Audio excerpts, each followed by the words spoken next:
book was an end result of when I was working with those kids out in the juvenile justice system that are in lockup, gang violent and drug addicted and really messed up, 13 to 17-year-old boys.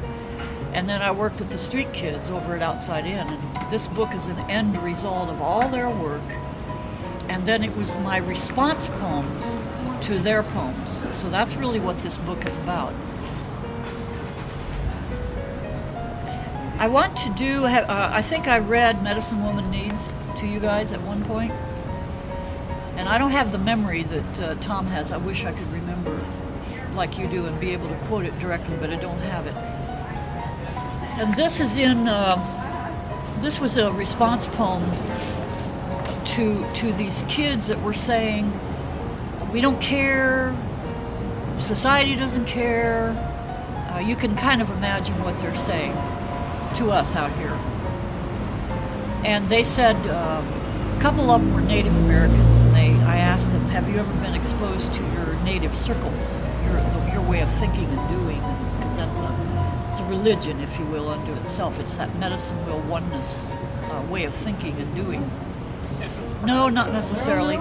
So I wrote this and I said, if a medicine woman were to walk in here and look at you, this is what she would say to not only all of you. She in fact would probably not say this to you, she would say it to the people out there that got you where you are as kids. Where were your parents? Where were your guardians? Where was society when you were bottoming out at 8 and 9 years old, being recruited into gangs? We're all responsible for that.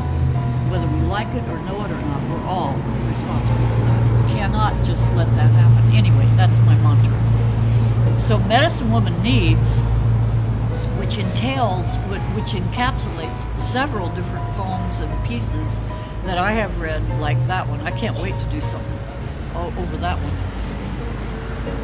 I am medicine woman, and I need circles of chairs or stones to sit you on, and fires in the middle of things where smoke rises to clear night skies full of moons and stars of promise. I need to smell the smoke of raging fires and sleeping embers. I need to hear the bark of sad, hard dog skins before the thunder wind that rise for all that have life and live. I need to touch the bleeding earth at my feet, symbolic of what needs to change. I need to bark and bray and gurgle like the babies of all creatures do. I need to wave high-flying eagle feathers that see it all and shake their heads at our lack of mindfulness. I need to hear wind chimes and bells and the clank of wood on wood as wind and breeze stirs and blows. I need vision and fullness, and to feel the tears running down my cheeks from failure. Mine, yours, ours, us, we. I need to look upon the child at mother's breast and know that one will be at one somewhere, someday, or all is lost. I need to see the owl fly that lets the sun beg for dawn, and to see the crabmouth eat a tear and be happy, to see the blue shell hear no, so they can know. I need to grab the loss from a foul air of time and transfer appliques of flowers on cloth and paper as an antidote to all the foulness. I need to eat the sweet plums and sour apples and the neutral figs and cut tomatoes in half to form pies of unity food, of souls ascending and descending.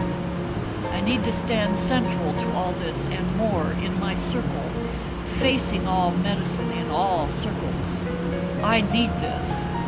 I need to reach out and touch scale and fur and steel and wood and cloth and the TV remote buttons to make sense of place and space while my soul soars through the seas of ancestors where voices echo through time and seat themselves in present circle.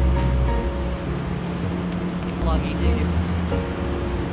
The kids blew apart at that poem. That was my response poem, about midway through the project.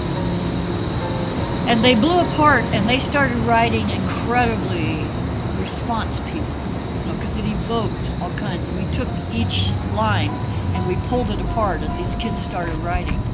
And they started getting into their little hearts and their souls, and they're already heart and soul kids. They don't use their mind, that's part of their problem.